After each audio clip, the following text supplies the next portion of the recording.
Pero qué necesario es estar en la casa de Dios. No sabemos cuándo, el momento, pero Dios va a venir por una iglesia viva, no muerta. Por una iglesia apasionada. Y yo puedo ver en el mundo entero una iglesia fría. Una iglesia que está acostumbrándose a que lo emocionen. No una iglesia que está buscando el conocimiento de la palabra. Y yo creo que nosotros necesitamos entrar en una búsqueda de la presencia de Dios cada día. Yo no quiero que me emocionen con luces o con música. Quiero emocionarme con la presencia de Dios. Quiero volver a vibrar con esa presencia de Dios cuando estás adorando. No cuando están adorando, sino cuando estoy adorando. No cuando alguien está orando, sino cuando yo estoy orando. Buscar intensamente la presencia del Señor mientras pueda ser encontrado, dice la Biblia. Y uno puede estar tan cerca como uno quiere de Dios. Pensando en esto. Por supuesto, Jesús tenía miles de seguidores que lo buscaban. Por diferentes razones, como el día de hoy.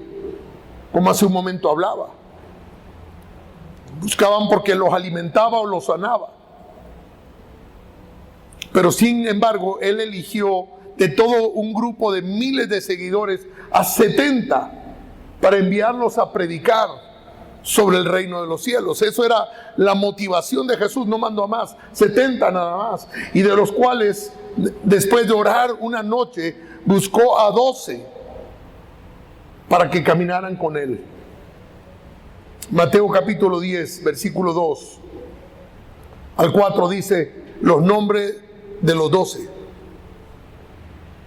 De los 12 apóstoles. Y ahí están, son estos. Primero Simón. ¿Cuál es el primero? ¿Cuál cree que es el último? Judas. Y en todas las Biblias, en todas las veces que se menciona a los discípulos, Pedro es el primero.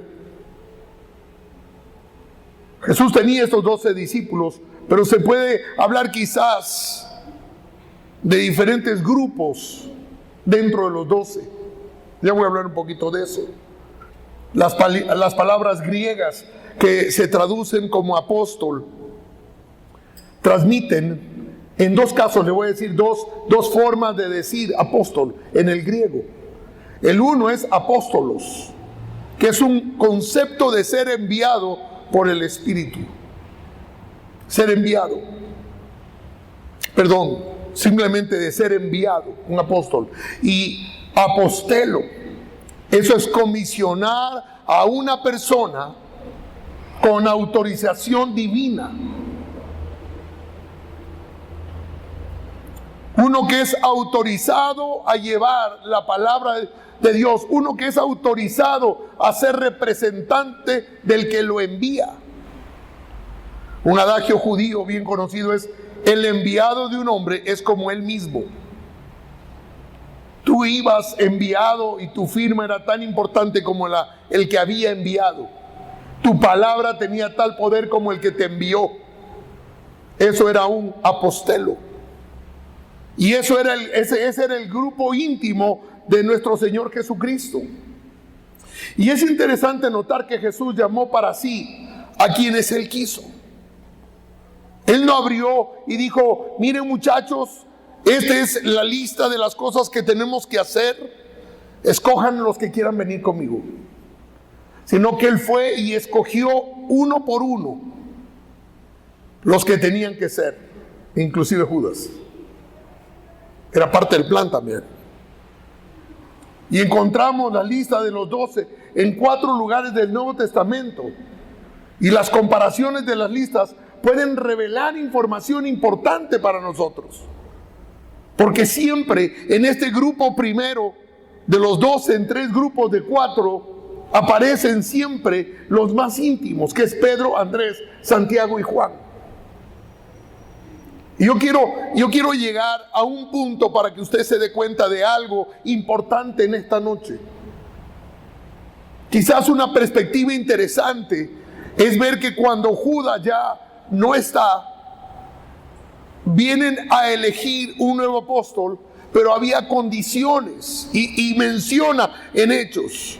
Tenía que haber sido bautizado, haber estado con Jesús, haber caminado con ellos.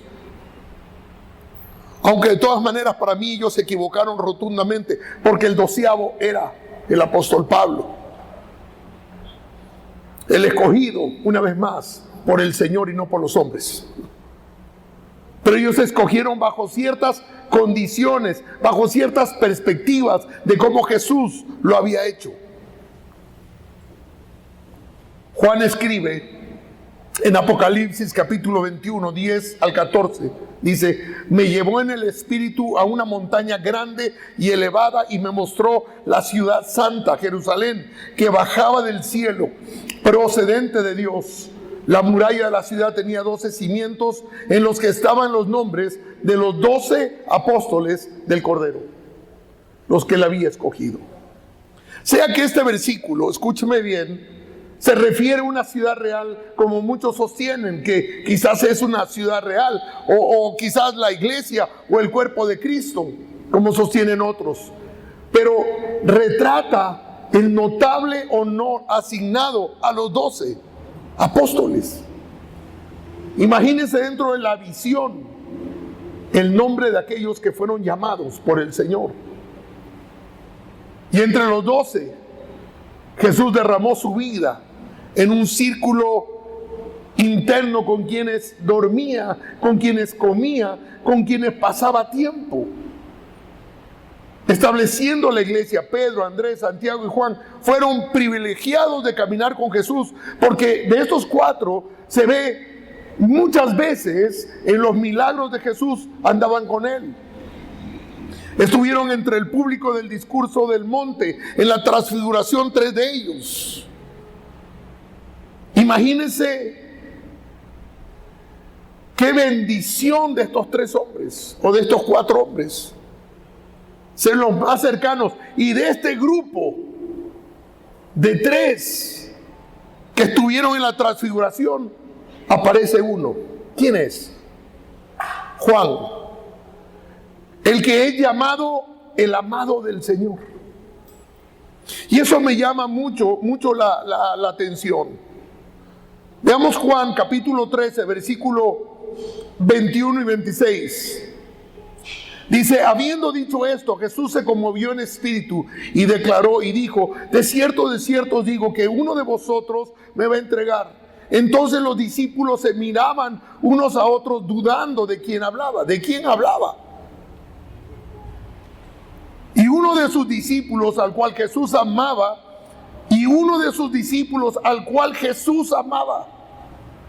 estaba recostado al lado de Jesús.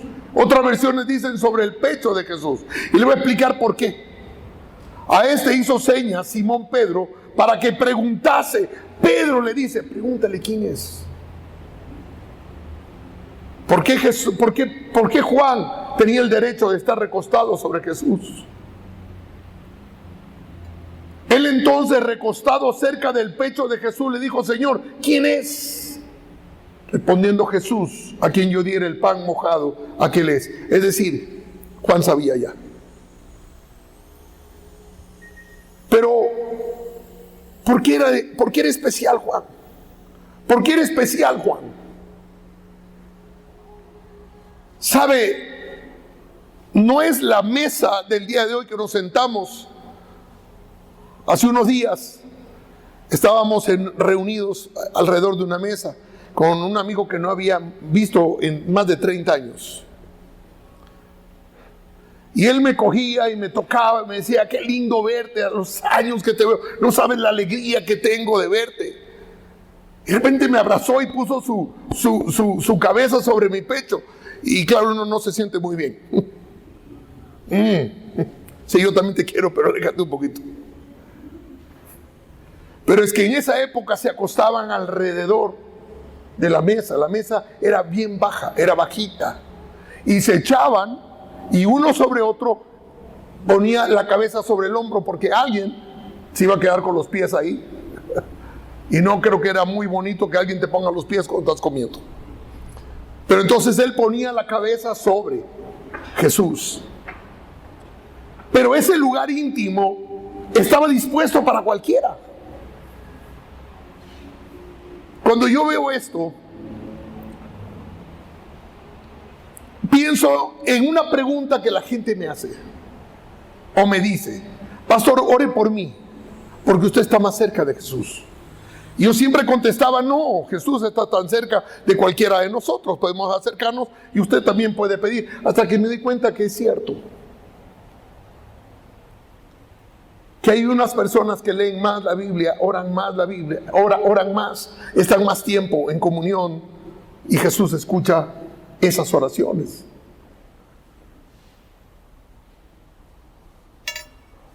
Y me hago la pregunta: ¿será que Dios tiene preferidos? ¿Se ha puesto a pensar? ¿Será que Dios tiene preferidos? Gálatas capítulo 2, versículo 8, versículo 6 dice: pero de los que tenían reputación de ser algo, lo que hayan sido en otro tiempo, nada me importa. Dios no hace acepción de personas. Es decir, que para Dios todos somos sus hijos. Él estaba sentado con sus 12 apóstoles y para él todos eran igual. Que marca la diferencia. Es como que el apóstol Pablo nos quisiera transmitir el día de hoy: chicos, tranquilos, todos son iguales para Dios, porque Dios no hace acepción de personas. En Romanos capítulo 2, versículo 11 vuelve a repetir: porque no hay acepción de persona para con Dios. La Biblia nos indica que somos nosotros y no Dios. Es decir, Dios nos ama a todos por igual, porque de tal manera amó Dios al mundo. De la misma manera, el problema no es de Dios, el problema es tuyo y mío.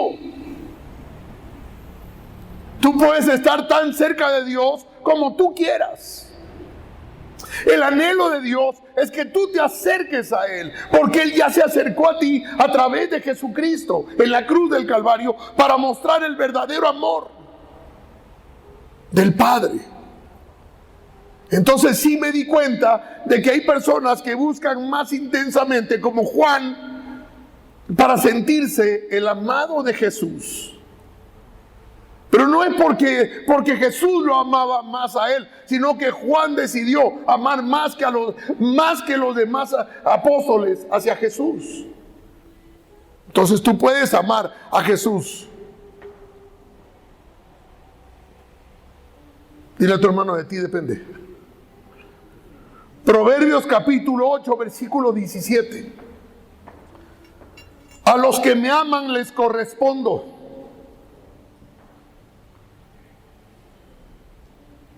Y a los que me buscan me doy a conocer. A los que me aman les correspondo. Posiblemente tú crees, pero no es verdad. Como decía mi suegra, amores son y no buenas razones. ¿Cómo es? Obras son amores y no buenas razones. Y es así mismo.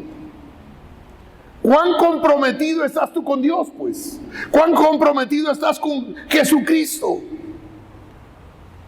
¿Cuánto consideras tú que amas a Jesús? Porque a veces no te corresponde, porque posiblemente no lo amas como Él quiere ser amado. Y sabe, yo pienso, es nuestra decisión. Diga conmigo: es mi decisión acercarme o no. Y en la medida que yo quiero. Él no tiene límites para su amor, porque el amor del Señor es tan alto, tan profundo, tan ancho, que no podemos entenderlo. Pero nosotros sí tenemos una limitación de amor, y todo ese amor que nosotros tenemos podemos ponerlos a los pies del Maestro. Todo lo que soy. Y de ahí va a depender cuánto tú amas al Señor. Salmo 25:14 dice: el Señor brinda su amistad a quienes le honran. Y ahí vamos a parar un momento, porque realmente estamos honrando a Dios. ¿Honramos a Dios de veras con la mano del corazón? ¿Honra usted a Dios? Hermanos, necesitamos un crecimiento, no de la iglesia, necesitamos un crecimiento espiritual de los que nos congregamos. Dios quiere honrar a quienes le honran. El problema es que son pocos los que le honran al Señor. Dices amar a Dios, dices hacer ciertas cosas, pero a tu medida, no a la medida de Dios. El Señor brinda su amistad. Dios está dispuesto a darlo todo porque ya lo dio. Que dice la palabra que ya el Señor, que Dios Padre entregó lo que más amaba a Jesucristo por ti y por mí. El más grande acto de amor realizado. Y les da a conocer su pacto. Para decirte, sabes, tú estás en el pacto de Abraham. Tú eres linaje de Abraham y estás bajo un pacto que hice con él. Y a ti y a tus generaciones te tiene que ir bien. Y uno pregunta, ¿por qué no me está yendo bien? ¿Por qué no siento que me brinda su amistad? Bueno, ya tienes la respuesta. A pesar del amor intenso que Jesús tenía a todos los discípulos, tanto que estuvo dispuesto a dar su vida por ellos, solo Juan llega a apropiarse del título de ser el amado del Señor. Ahora, desde Juan a estos tiempos, usted tiene que decidir cuánto usted ama. No sé qué música suena por ahí. Bueno, no sé qué es. Qué lindo. El lugar, déjeme decirle esto, el lugar del pecho de Jesús todavía está disponible. Él no ha cerrado sus brazos para abrazarte. El problema es que nos acercamos cuando estamos en dificultades, cuando tenemos una necesidad económica, cuando alguien se está muriendo por el COVID, cuando alguien está muriendo por una enfermedad, entonces buscamos al Señor y no lo encontramos. Porque no lo buscamos como el salmista que lo buscaba. Y lo escribe en el Salmo 42:1, como el ciervo brama por las aguas, así clama mi alma. Mi alma tiene sed del Dios vivo. Es la pasión, lo que le apasiona al hombre. Dios brinda su amistad y le hace conocer su pacto a quienes realmente lo buscan en espíritu y en verdad. ¿Sabe? Como iglesia he visto pasar a miles de personas, miles, literalmente miles de personas, en nombres de los que han pasado. Hay más de 25,000 nombres que han pasado por la iglesia. ¿Cuántos se mantienen el día de hoy buscando de Dios? No podemos decir soy cristiano si no vivimos de la forma que Él quiere que nosotros vivamos. Podemos decir somos evangélicos, tenemos una religión, pero Dios no busca religiosos. Dios busca amigos, Dios busca hijos, Dios busca gente que le honre y que le adore en espíritu y en verdad.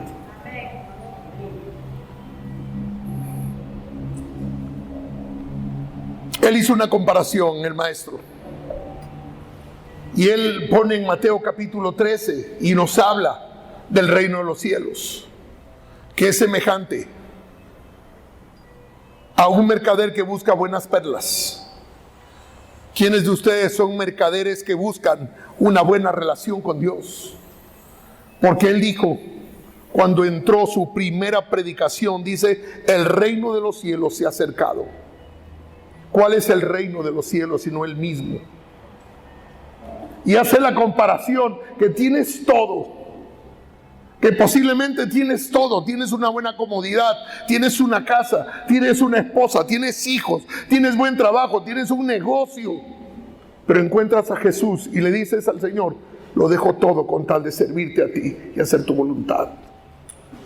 Y uno tiene miedo. ¿Sabe por qué tienes miedo? Porque nuestra mentalidad humana no ha crecido, no se ha desarrollado lo suficiente para entender que Dios no te quiere dar, no te quiere quitar nada, sino te quiere añadir más de lo que tienes.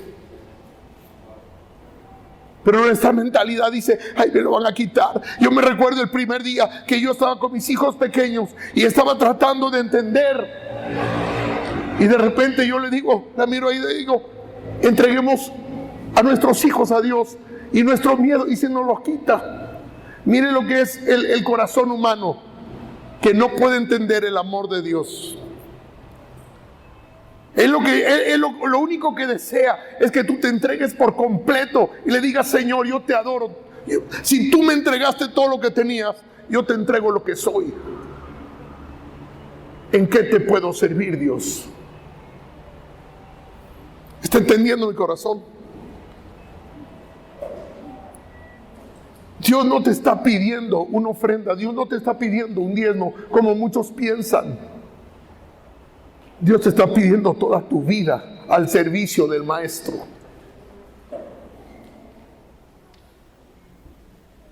Pero no te quiere quitar nada. Él te va a añadir a lo que tienes. Lo que tú has logrado es poco para lo que Él te puede dar. Nosotros no alcanzamos a entender lo que Él es capaz de hacer por sus hijos. Mira por un momento en la cruz a Cristo y te vas a dar cuenta de lo que Él está dispuesto a hacer con aquellos que le honran y le brindan su amistad. Pero tenemos miedos. Por eso dice la Biblia que el temor es enemigo de la fe. Porque nuestros temores no permiten que recostemos nuestra cabeza sobre el pecho del Maestro, a quien le reveló una verdad. Mire la dulzura del Maestro, porque no le dice Judas, no lo menciona, lo cubre, pero le dice: el que mete el pan en mi plato, ese me traicionará. Y Judas primerito metió el pan, aunque era el último de la lista. Qué lindo es saber esto. Como el ciervo brama por las corrientes de las aguas, así clama por ti, oh Dios, el alma mía. Mi alma tiene sed de Dios, del Dios vivo. ¿Cuándo vendré y me presentaré delante de Dios? ¿Será que nuestro anhelo por llegar a la casa de Dios es así? Necesito su presencia. No importa quién predique, no importa quién cante, yo necesito la presencia de Dios. No importa cuán pastor seas, simplemente la humildad y la humillación delante de Dios. ¿Quiénes somos nosotros si no fuera por la presencia del Espíritu Santo, que puede presentarnos a Cristo y Cristo presentarnos al Padre? Simplemente una necesidad en el corazón. Jeremías 29:13 dice: me buscarán y me encontrarán cuando me busquen de todo corazón. ¿Por qué no lo encontramos? Porque no hay una búsqueda intensa de todo corazón.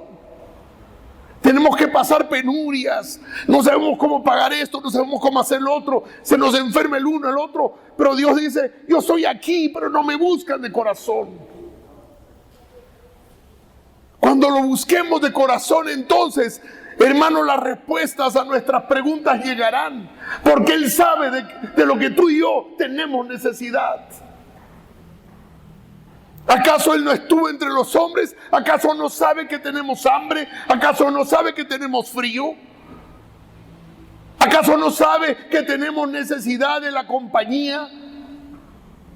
Lo sabe todo porque estuvo entre nosotros. Dice la Biblia: Él sabe de qué tienes necesidad. Y a veces pensamos que un poco de dinero puede comprar esto. La gracia no se compra, porque es por gracia. Pero la gracia es derramada sobre aquellos que le buscan con todo su corazón.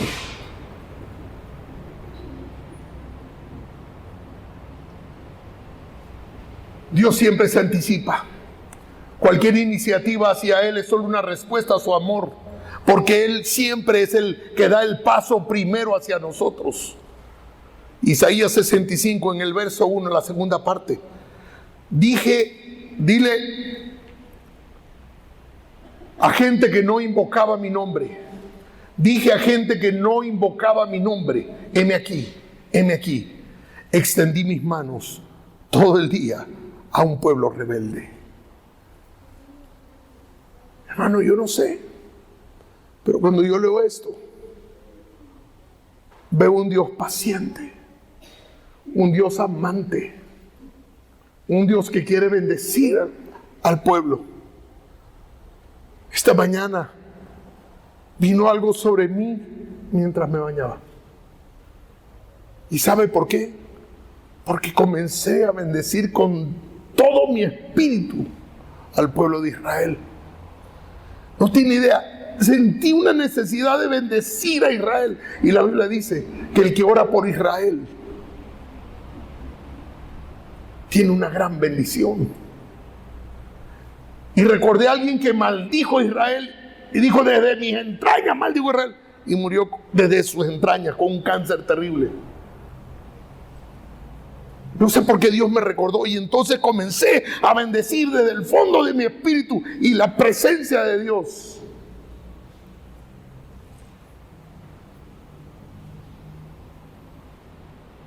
Dios se nos manifiesta de muchas maneras, pero aquí Dios nos muestra cómo se acerca, cómo quiere, cómo nos anhela. Él no duerme. Él está esperando escuchar tu voz.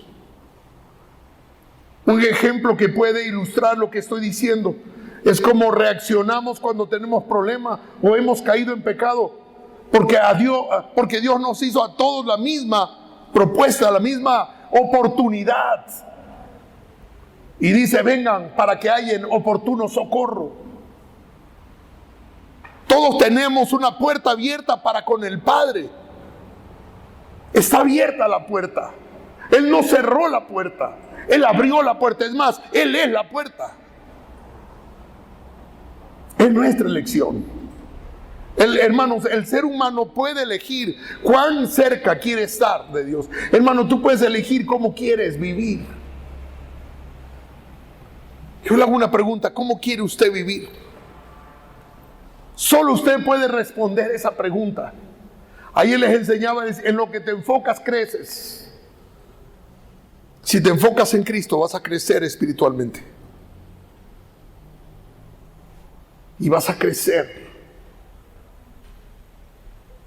a la estatura de Cristo, de un varón perfecto. Cabe quizás aclarar que el papel decisivo que tienen nuestras elecciones no quita la gracia de Dios, porque lo que Dios da es gratuito. Pero tenemos que recibirlo, tenemos que desearlo, tenemos que anhelarlo, tenemos que amar lo que Dios nos da. Cuando el apóstol Pablo escribe y dice: porque por gracia sois salvos por medio de la fe. Y esto no es de ustedes, porque es un don de Dios. Uno tiene que anhelar esa presencia, tiene que anhelar esa gracia, porque es gracia, porque es regalo de Dios. Y sabiendo que tenemos la gracia de Dios, sabemos en nuestra vida que podemos pecar, que podemos caer, pero que la puerta no se cierra, que la puerta está abierta para acercarnos y decirle: Señor, perdóname. Dios está queriendo. Imagínense la diferencia de lo que el mundo fuera si Adán y Eva hubieran escogido pedir perdón en vez de esconderse. Porque mucha gente se esconde cuando peca. Y les enseñé a mis hijos: cuando peques, no corras de la cruz, corre hacia la cruz. El único lugar posible para un verdadero cristiano es la cruz del Calvario. Dale un aplauso al Señor en esta noche. Espero que el Espíritu Santo te esté llenando en esta noche. Lo que está anhelando es un Dios vivo que estira sus manos hacia su pueblo y te dice: heme aquí, aquí estoy, si me buscas de corazón. Hermanos, sin compromiso no hay intimidad. Si no tienes un compromiso con la novia de Cristo, que es la iglesia, nunca tendrás intimidad con Papá Dios. Necesitas un compromiso más allá del que tú te imaginas. Por eso mucha gente fracasa, porque ve en la iglesia una oportunidad para recibir, pero ya no puedes recibir más de lo que Dios te dio, que es su Hijo Jesucristo. La iglesia no es para venir a recibir algo, sino para darle algo a Dios. Y es tu vida. Señor, ¿cómo puedo servirte? ¿Cuáles son mis dones y mis talentos que tú me has dado? Hermano, lo peor que podemos hacer es no crecer en los dones y talentos que Dios nos ha dado para ponerlos en el servicio del Maestro. Todos tenemos dones, todos tenemos talentos, pero todos tenemos la oportunidad de hacerlos crecer o no. Y cuando los haces crecer, que es lo que Dios espera, es que le rinda fruto tu vida a Jesús. Si no, vaya usted y estudie la parábola de los talentos. Que un día te diga Dios: yo te di a ti un talento, ¿dónde está? Aquí lo guardé, estaba asustado porque sé que... Nada, quítate de mí. ¿No dice eso la palabra de Dios? Pero Él quiere un compromiso intenso con sus hijos. Y dentro de ese compromiso intenso, el que te hizo sabe cómo te hizo y para qué te hizo. Y también sabe que tú puedes elegir o decidir qué vas a hacer con tu vida después de esta prédica. Hay que crecer. El verdadero amor se encuentra en la verdad de quién es realmente Dios, porque Él es amor. Crecer en intimidad con Dios es aprender a conocerlo tal como es Él. Yo le he venido diciendo, lo dije a unos pastores, estábamos reunidos en estos días en Estados Unidos, sentados en una mesa. Y les decía, hemos predicado sobre las cartas del apóstol Pablo. Predicamos sobre la relación del Antiguo Testamento de los hombres con Dios. Pero la iglesia de hoy tiene que predicar de Cristo domingo a domingo para que la iglesia tenga un mayor conocimiento de Jesús. Porque sin Jesús no tenemos salvación. Es a través de Jesús, es el sacrificio de Jesús. Es la predicación de Jesús, es como caminó Jesús, es como amó Jesús, es como se humilló Jesús, es como perdonó Jesús. No como lo hicieron los discípulos, sino quién es Jesús y cómo vivió Jesús. Es lo que espera el Padre, que tú vivas. Es a la estatura de Él. Recuerde que somos hijos de Dios y somos coherederos con Cristo Jesús. Es decir, que Dios está esperando que tú seas uno más de sus hijos al nivel de Jesús. Y Jesús es parecido, es igual al Padre. Porque dijo, si me has visto a mí, también has visto a mi Padre. Por eso no podemos crecer en la palabra si no estudiamos la vida de Jesús. Tenemos que conocerlo más. Y quizás esto es lo que Dios ha puesto en mi corazón para estos tiempos. Y me voy a meter en la vida de Jesús hasta que usted conozca realmente quién es Jesús. Juan 17:3. Y esta es la vida eterna. Y esta es la vida eterna. Escúchame lo que dice Juan, el que amaba a Jesús. Y esta es la vida eterna, que te conozcan a ti, el único Dios verdadero, y a Jesucristo, a quien tú has enviado. Esa es la vida eterna, conocer a Jesús. Y cuando llegó este versículo a mi mente, ¡pam!, eso es lo que Dios quiere, que conozcamos realmente a Jesús. No los intereses que pueden venir de Jesús hacia mi persona. Y la iglesia busca qué Jesús puede hacer por mí. Hablar de Jesús no es hablar de religión. Nos equivocamos mucho en este mundo. Los hombres se equivocan y comienzan a hablar que todos los caminos, hay un solo camino y es Jesús. Él lo dijo. Y no importa la religión de la gente que me esté mirando. Es a través de Jesús, del sacrificio de Jesús, que podemos llegar al Padre. Él es la puerta, Él es el camino. Sin Jesús no tenemos esperanza. Es Jesús que está dispuesto a llenarlo todo en todos. ¿Cuánto quieres tú de Jesús en esta noche? La intimidad con Dios exige siempre un precio. Y es tener una amistad. Es aprender a conocer su corazón. Lo que le agrada, lo que le desagrada. Lo que odia y lo que ama. Alguien me dijo, pastor, el Señor no odia. Bueno, tiene usted que leer la Biblia. Porque Él odia el pecado, porque le aleja a sus hijos. Él odia el pecado porque le costó la vida de su Hijo Jesucristo. Pero ama al pecador. Necesitamos más de Cristo. Póngase de pie en esta noche. Y quiero que usted piense en estas palabras que el Espíritu Santo está poniendo en su corazón. Le he predicado la palabra de Dios. Con sus ojos cerrados. Déjeme decirle, sin dudar, a equivocarme, tú necesitas de Cristo. Y no estoy hablando al hombre que llegó hoy o a la mujer que llegó hoy. Te estoy hablando a ti. Y el Espíritu Santo te está hablando a ti. Porque solamente le has dado una parte de tu vida. ¿Y sabe qué parte le damos al Señor? La parte más fea de nuestra vida. Nuestros pecados. Pero no nuestros talentos. Le damos lo que nos molesta, lo que nos avergüenza. Le damos nuestras necesidades. Le damos nuestras enfermedades. Pero no le damos el corazón. No le decimos, Señor, aquí estoy. Habrá alguien que le diga, Señor, yo esta noche quiero cambiar. Yo quiero darte más. Me encantaría que venga al altar, pero no hay cómo. Ahí donde estás. Comienza a adorarle, a expresarle, a rendirte delante de Él. Él es Papá Dios, el gran pastor, el buen pastor, y nosotros ovejas de su prado. Sin Él no hay vida eterna. Sin Él no tenemos esperanza. Es por Él, por medio de Él y para Él que todas las cosas fueron hechas.